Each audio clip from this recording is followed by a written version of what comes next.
आणि विधानसभेच्या प्रचार दौऱ्या निमित्ताने राज्याचे आदिवासी नेते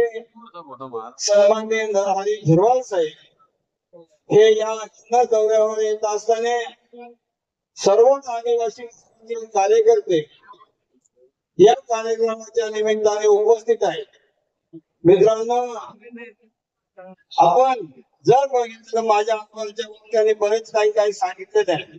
परंतु सन्माननीय अतुल शेठ बेनके साहेबांचं कार्य मग ते आण्यापासून आमच्या नाण्यापर्यंत तुम्ही बघितलं तर मित्रांनो,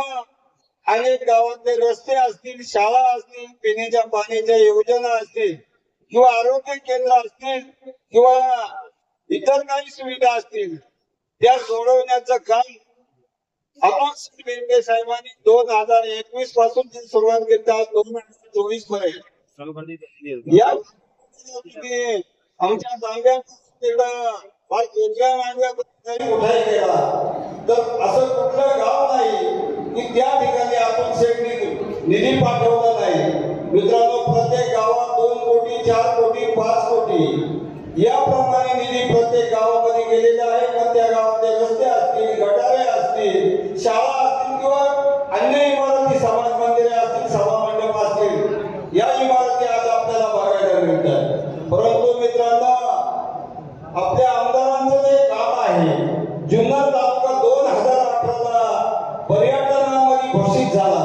परंतु 2018 पासून तर 2019 पर्यंत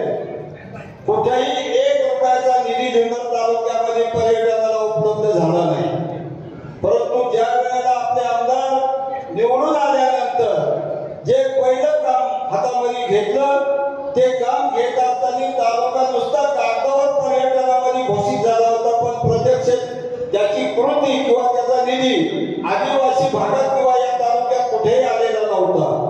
मित्रांनो, आमचे अनेक सहकारी, आमचे कमादाला सावळे आहेत कुठेतरी, अनेक सहकार्याने साथ दिली आणि सन्माननीय आमदार साहेबांना आम्ही मोठं शिष्टमंडळ घेऊन गेलो। त्याच्यामध्ये आमचे जरी मीडिया चालवत असतील आमचे फडणवीस रौते आहेत, किरण साबळे आहेत, आमचा किरण मस्कर असेल किंवा गौतम गावकर असेल, ही मंडळी बरोबर राहिली आणि सांगितलं, दादा आमदार साहेबांना बोला आणि आदिवासी भागामध्ये तांब्यापासून तर चिलेवाडी 5 घरपर्यंत एक मोठा पर्यटनाचा विकास आराखडा तयार करायचं काम आपण सगळे मिळून करू आणि आमदार साहेबांनी तो निधी उपलब्ध करून द्यावा। या उद्देशाने सर्व कार्यकर्ते अगदी कामाला जोरात बिरागले आणि आमदार साहेबांकडे गेल्यानंतर आमदार साहेबांनी मग ते चिलेवाडी 5 घर असेल, आमचं कोपरा मांडवा असेल, तळेरान असेल किंवा खेळेश्वर असेल किंवा माझं घाटघर असेल किंवा आमच्या आंबेरे साहेबांचा हिवरे पटरा असेल किंवा दुर्गुवाईचा परिसर असेल, या परिसरासाठी 25,000 रुपयाचा डीपीआर 25,000 रुपयाचा डीपीआर आमदार साहेब बेनकेंनी अजितदादांच्या मार्फत मंजूर करून घेण्याचं काम चालवलेलं आहे आणि हा निधी थोड्याच दिवसामध्ये या गावांमध्ये आपल्याला पाहायला मिळेल। आणि हा भाग, या भागामध्ये जे आमचे तरुण आहेत ते सुशिक्षित तरुण रोजीरोटीला लागल्याशिवाय राहणार नाही आणि 2,500 कोटी रुपयाचा निधी जर आपण बघितला तर या भागांमध्येच आहे आणि तिथले जे सुशिक्षित तरुण आहेत ते तरुण आपली उपजीविका किंवा आपला प्रपंच त्याच्यावरती केल्याशिवाय राहणार नाही। आणि मित्रांनो, प्रत्येकाने सांगितलं जातं, परंतु माझ्या गावाला जर तुम्ही बघितलं तर घाटघरला जर आपण गेलो तर तो ब्रिटिश कालीन बंधारा आहे, जसं मावळ तालुक्यामध्ये बुरशी डॅम आहे, या पद्धतीने तो बुरशी डॅमच्या धर्तीवरती घाटघरचा जर फडके बंधारा आपण बघितला तो सन्माननीय आमदार साहेबांनी नुसत्या जुन्नरच लक्ष त्या बंधाऱ्याकडे नसावा या उद्देशानेच नाही तर संपूर्ण महाराष्ट्राचं लक्ष त्या नाणे घाटाला आणि त्या फडके बंधाऱ्याला भेट देण्यासाठी महाराष्ट्रातल्या कानाकोपऱ्यातल्या जनतेने यावं अशा उद्देशाने एक भरीव काम करून तो प्रश्न सोडवलेला आहे।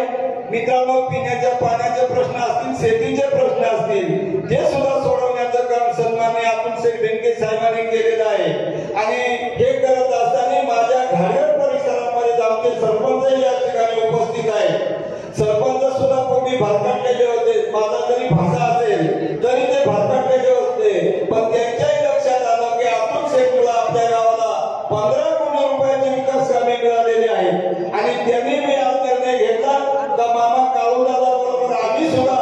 या स्टेजवरती पक्षामध्ये प्रवेश करून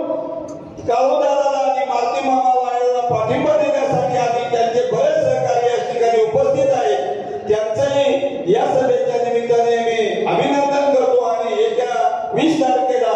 1 नंबरच्या घड्याळाच्या समोरचं बटन दाबून अतुल शेठ बेनके साहेबांना आपण विजय करा अशी अपेक्षा व्यक्त करून थांबतो. जय हो. जनशक्ती यूट्यूब चॅनेलला सबस्क्राईब करून बेल आयकॉनवर क्लिक करायला विसरू नका.